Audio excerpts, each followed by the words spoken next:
ایک ڈاکٹر صاحب تھے، اکثر ایسا ہوتا کہ وہ نسخے پر ڈسپینسر کے لیے لکھتے کہ اس مریض سے پیسے نہیں لینے، اور جب کبھی مریض پوچھتا کہ ڈاکٹر صاحب آپ نے پیسے کیوں نہیں لیے، تو وہ کہتے کہ مجھے شرم آتی ہے کہ جس کا نام ابو بکر ہو، عمر ہو، عثمان ہو، علی ہو یا خدیجہ، عائشہ اور فاطمہ ہو تو میں اس سے پیسے لوں۔ ساری عمر انہوں نے خلفائے راشدین، امہات المومنین اور بنات رسول صلی اللہ علیہ وآلہ وسلم کے ہم نام لوگوں سے پیسے نہیں لیے۔ یہ ان کی محبت اور ادب کا عجیب انداز تھا۔ امام احمد بن حنبل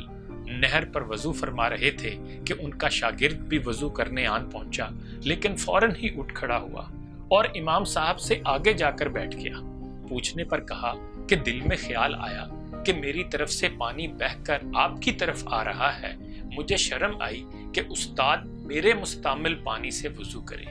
اپنے سگے چچا حضرت عباس رضی اللہ تعالیٰ عنہ سے رسول کریم صلی اللہ علیہ وآلہ وسلم نے پوچھا کہ آپ بڑے ہیں یا میں؟ اصل میں تو ان کا عمر پوچھنا مقصود تھا، تو انہوں نے جواب دیا، اے اللہ کے رسول صلی اللہ علیہ وآلہ وسلم، بڑے تو آپ ہی ہیں، البتہ عمر میری زیادہ ہے۔ سبحان اللہ۔ مجدد الف ثانی رات کو سوتے ہوئے یہ احتیاط بھی کرتے کہ پاؤں استاد کے گھر کی طرف نہ ہوں، اور بیت الخلاء جاتے ہوئے یہ احتیاط کرتے کہ جس قلم سے لکھ رہا ہوں اس کی کوئی سیاہی ہاتھ پر لگی نہ رہ جائے۔ ادب کا یہ انداز اسلامی تہذیب کا درہ امتیاز رہا ہے، اور یہ کوئی بر صغیر کے ساتھ ہی خاص نہ تھا، بلکہ جہاں جہاں بھی اسلام گیا اس کی تعلیمات کے زیر اثر ایسی ہی تہذیب پیدا ہوئی جس میں بڑوں کے ادب کو خاص اہمیت حاصل تھی، کیونکہ رسول کریم صلی اللہ علیہ وآلہ وسلم کا یہ ارشاد سب کو یاد تھا کہ جو بڑوں کا ادب نہیں کرتا اور چھوٹوں سے پیار نہیں کرتا وہ ہم میں سے نہیں۔ ابھی زیادہ زمانہ نہیں گزرا کہ لوگ ماں باپ کے برابر بیٹھنا، ان کے آگے چلنا اور ان سے اونچا بولنا بھی برا سمجھتے تھے، اور ان کے حکم پر عمل کرنا اپنے لیے فخر جانتے تھے۔ اس کے صدقے اللہ انہیں نوازتا بھی تھا۔ اسلامی معاشروں میں یہ بات مشہور تھی کہ جو یہ چاہتا ہے کہ اللہ اس کے رزق میں اضافہ کرے وہ والدین کے ادب کا حق ادا کرے، اور جو یہ چاہتا ہے کہ اللہ اس کے علم میں اضافہ کرے وہ استاد کا ادب کرے۔ ایک دوست کہتے ہیں کہ میں نے بڑی مشقت سے پیسہ اکٹھا کر کے پلاٹ لیا، تو والد صاحب نے کہا کہ بیٹا تمہارا فلاں بھائی کمزور ہے، یہ پلاٹ اگر تم اسے دے دو تو میں تمہیں دعائیں دوں گا۔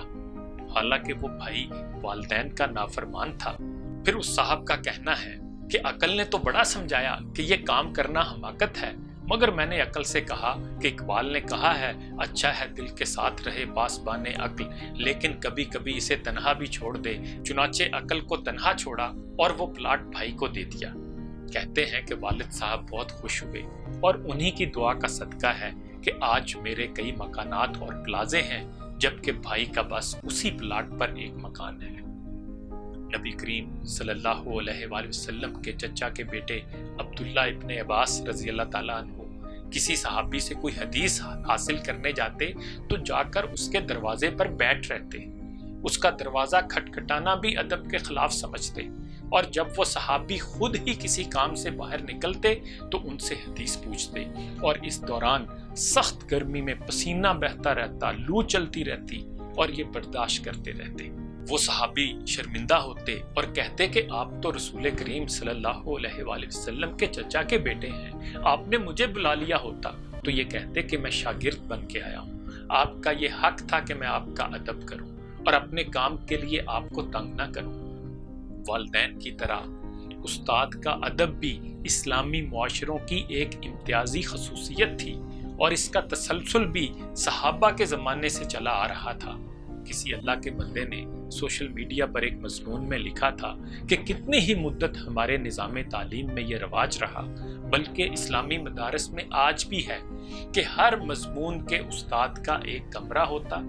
وہ وہیں بیٹھتا اور شاگرد چل کر وہاں پڑھنے آتے، جبکہ اب شاگرد کلاسوں میں بیٹھے رہتے ہیں اور اساتذہ سارا دن چل چل کر خود ان کے پاس جاتے ہیں۔ مسلمان تہذیبوں میں یہ معاملہ صرف والدین اور استاد تک ہی محدود نہ تھا، بلکہ باقی رشتوں کے معاملے میں بھی ایسی ہی احتیاط کی جاتی تھی۔ وہاں چھوٹا چھوٹا تھا اور بڑا بڑا،